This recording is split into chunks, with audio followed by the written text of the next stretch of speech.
गुरु प्यारी साध संगत जी, राधा स्वामी जी। सुदूर पूर्व ऑस्ट्रेलिया, न्यूजीलैंड 1968। हजूर जी ने 6 मई 1968 की सुबह दिल्ली से हवाई जहाज द्वारा प्रस्थान किया और लगभग 4 घंटे की यात्रा के बाद बैंकॉक पहुंचे। हवाई अड्डे पर 100 से अधिक दर्शन की अभिलाषी संगत मौजूद थी। बैंकॉक पहुंचते ही हजूर जी का व्यस्त कार्यक्रम शुरू हो गया, जिसमें सुबह दर्शन, शाम को सत्संग, दिन में मुलाकातें तथा सत्संगियों के यहाँ आने का प्रोग्राम था। इस व्यस्त प्रोग्राम के बीच में हजूर जी ने 9 मई को कुछ अभिलाषियों को नाम भी बख्शा। यहाँ सत्संगों में संगत की उपस्थिति 700 से ऊपर होती थी। इस यात्रा में श्री मदन मेहता हजूर जी के सेक्रेटरी थे। सत्संगी बहन श्रीमती बी जॉन्सी भी इस यात्रा में साथ थी। बैंकॉक से 11 मई को हजूर जी हांगकांग तशरीफ लाए। यहाँ भी लगभग वही कार्यक्रम था। हांगकांग में हजूर जी ने एक सत्संग सिख गुरुद्वारे में किया। गुरुद्वारा सिखों तथा दूसरे भारतीयों से भरा हुआ था, जिनमें सत्संगी केवल 20 या 30 थे। सत्संग से पहले हांगकांग के एक प्रमुख सिख व्यक्ति ने हजूर जी का परिचय दिया। उन सज्जन का भाषण शालीन नहीं था। उन्होंने बड़ी रुखाई के साथ चेतावनी दी कि महाराज जी ऐसी कोई बात ना कहें जो सिखों की भावनाओं के खिलाफ हो। महाराज जी ने सत्संग द्वारा कभी किसी की आलोचना नहीं की, परंतु संतों के संदेश में असली अर्थ को प्रकट करने में भी कभी नहीं झिझके। अपनी धारा प्रवाह शैली, सरल भाषा और मिठास तथा प्रेम भरी वाणी में हजूर जी ने अपने 1.5 घंटे के प्रभावशाली सत्संग में गुरु नानक साहिब की शिक्षा को स्पष्ट करके समझाया। हजूर जी ने उस नाम और शब्द का वास्तविक अर्थ समझाया, जिसका गुरु साहिबान ने अपने हर एक शब्द में वर्णन किया है। हजूर जी ने बताया कि सच्चा नाम लिखने पढ़ने में नहीं आता। सच्चा शब्द बाहरी संगीत नहीं है, बल्कि वह आंतरिक कीर्तन है, जिसे सतगुरु से नाम लेने वाला व्यक्ति 9 द्वारों को खाली करके जीते जी मरकर अंदर जाकर सुनता है। सच्चा अमृतसर काया के अंदर है, जिसमें जाकर स्नान करने से जीव जन्म मरण से मुक्त हो जाता है। अंत में हजूर जी ने देह स्वरूप गुरु की महिमा तथा उसकी जरूरत पर जोर दिया। हजूर जी ने अपनी हर बात ग्रंथ साहिब की वाणी से उदाहरण देकर सही साबित की। पूरे गुरुद्वारे में खामोशी थी। लोग मंत्र मुग्ध से बैठे हजूर जी के अमृत भरे वचनों को सुन रहे थे और उनकी दृष्टि महाराज जी के आकर्षक स्वरूप पर टिकी थी। सत्संग के बाद उसी सिख सज्जन ने हजूर जी के पधारने तथा सत्संग और दर्शन बख्शने के लिए बड़े आदर से प्रेम भरे शब्दों में धन्यवाद किया। हांगकांग में हजूर जी से संगत ने नामदान के लिए प्रार्थना की।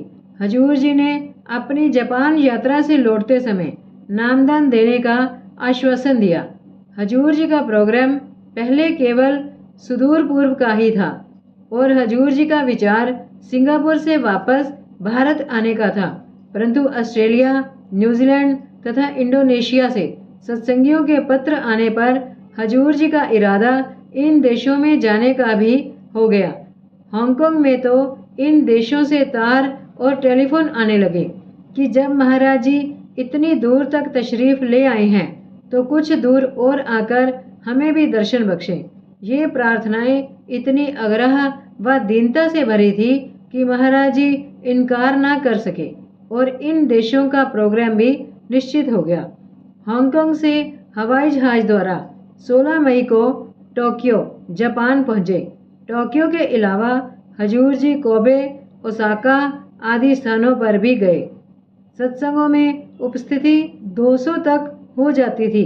अनेक जिज्ञासुओं ने मुलाकात की और संत मत के बारे में अपने प्रश्नों का समाधान प्राप्त किया।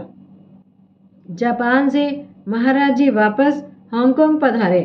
वहां आपने 2 सत्संग किए तथा 30 मई को कुछ जिज्ञासुओं को नाम भी दिया। हांगकांग से हजूर जी 31 मई को सिंगापुर आए। यहाँ भी हजूर जी का वही कार्यक्रम रहा। आपने 4 सत्संग किए तथा 25 व्यक्तियों को नाम बख्शा।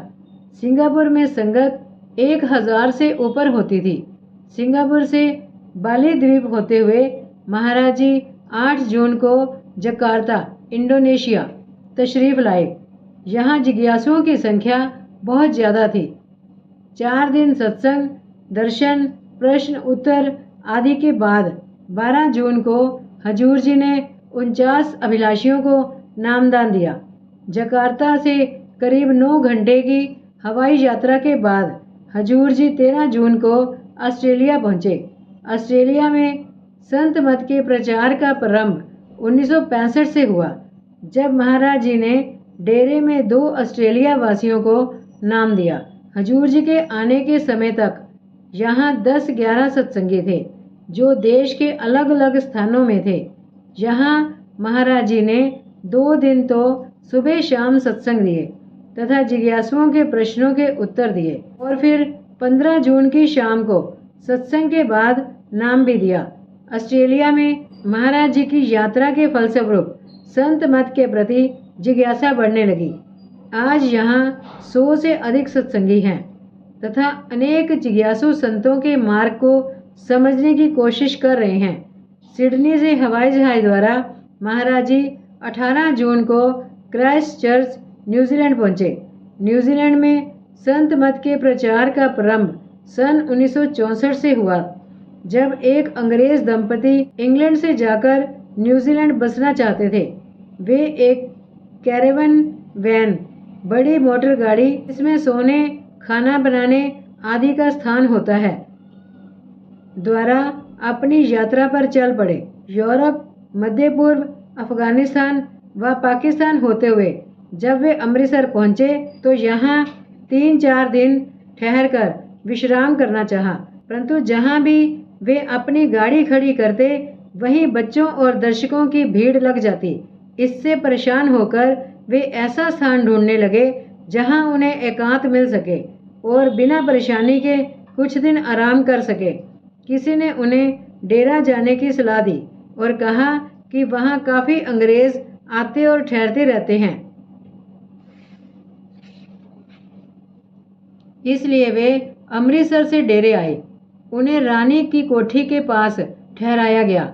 यहाँ की व्यवस्था से वे बहुत प्रभावित हुए और जब उन्हें पता लगा कि ये स्थान रूहानियत का केंद्र है, जहाँ के प्रमुख प्रतिदिन सत्संग करते हैं, तो उन्होंने सोचा कि सत्संग में ना जाना बेअदबी होगा।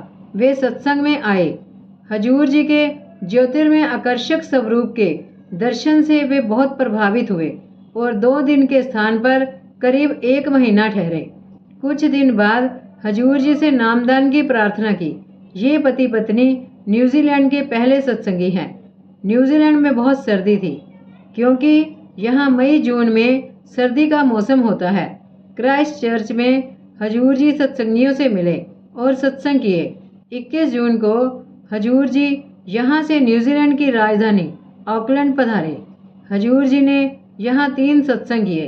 पहले सत्संग में 49, दूसरे में 60 तथा तीसरे में 80 व्यक्ति उपस्थित थे। सभी ने हजूर जी से निजी मुलाकातें की और अनेक प्रश्न पूछे। 30 जून को ऑकलैंड से चलने से पहले महाराज जी ने 22 अभिलाषियों को नामदान दिया। हजूर जी की इस यात्रा के फलस्वरूप इस छोटे से सुंदर देश में संत मत के प्रति रुचि बढ़ने लगी और धीरे धीरे जिज्ञासु इस ओर आने लगे। इस समय यहाँ 100 से अधिक सत्संगी हैं तथा करीब इतने ही जिज्ञासु हैं।